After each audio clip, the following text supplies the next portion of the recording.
మీ అందరినీ కూడా మీ అప్లైనర్లు మిమ్మల్ని ఏదో బతిలాడో మరి రిక్వెస్ట్ చేసి ఇక్కడ దాకా తెచ్చారు. ఇక్కడ నుంచి నడవాల్సింది మీరు ఆలోచన చేయాల్సింది. అందరం ఐడియల్ తీసుకుందాం. వెలిగే దీపమే మరో దీపాన్ని వెలిగించగలదు.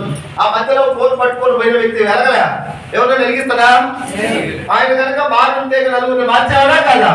4,000 మంది నలుగురిని మార్చు సమాజం చాలు. ఆ నలుగురు జీవితాలు నేను అనుకుంటాయి.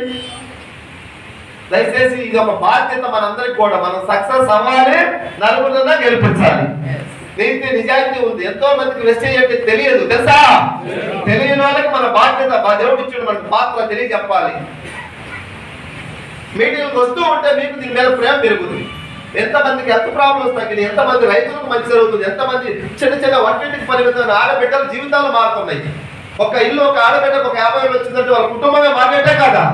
పిల్లలకి మంచి లైఫ్ దొరుకుతుంది, ఎడ్యుకేషన్ దొరుకుతుంది, వాళ్ళు బాగా చదువుకుంటే ఫ్యూచర్